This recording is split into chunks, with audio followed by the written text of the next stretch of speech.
Davom etamiz. O'zbekiston Respublikasi Oliy Majlisi huzuridagi nodavlat notijorat tashkilotlari va fuqarolik jamiyatining boshqa institutlarini qo'llab-quvvatlash jamoat fondi tomonidan ajratilgan davlat subsidiyasi doirasida Jizzax viloyatida istiqomat qiluvchi jismoniy imkoniyati cheklangan ijtimoiy himoyaga muhtoj insonlar uchun reabilitatsiya jihozlari topshirildi. Navbatdagi lavha shu haqda.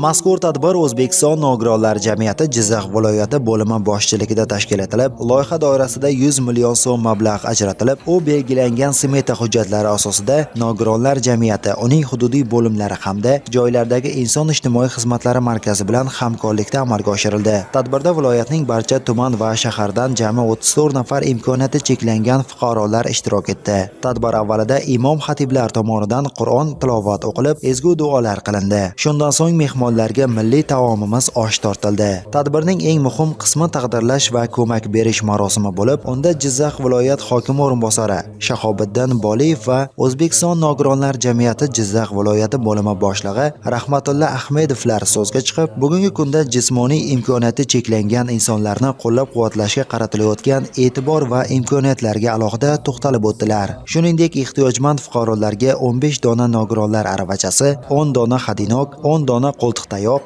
15 dona hassa, 5 juft tirsak hassalar topshirildi. Barcha vositalar aniqlangan ro'yxat asosida ehtiyojmandlarga yetkazib berildi. Tadbir ishtirokchilari Nogironlar jamiyati hamda jamoat fondiga o'z minnatdorchiliklarini bildirdilar. Chiroyli tadbir qilib berishdi Nogironlar jamiyatidan. Biz bundan xursandmiz. Sog' bo'lishsin, salomat bo'lishsin. Avvalambor prezidentimizga rahmat. Bizani har doim qo'llab-quvvatlaydilar. E'tiborda biz juda chiroyli tadbir bo'ldi. Kolyaska oldik mana. Ehtiyojlarimiz qondirildi. Bundan xursandmiz, sog' bo'linglar. Bu qanday dard ekan Xudoyim. Dilda zarra ziyo qolmadi. Bu kecha uni axtarib, men ko'rmagan azob qolmadi. Bu qanday dard ekan Xudoyim. Qalbim o'shqa qizil anorga. Netay axir osilib qoldim, taqdir qilgan shu balandorga. Bu qanday dard ekan Xudoyim. O'zga bilmay so'lib boraman. Kundan kunga tanamdagi og'riqlarga qo'nib boraman. Ma'lumot o'rnida aytish joizki, o'tgan yilda ham Nogironlar jamiyati tomonidan Xalq deputatlari Jizzax viloyati kengashi huzuridagi jamoat fondi granti hisobidan 70 million so'mlik elektron nogironlar aravachasi topshirilgan edi.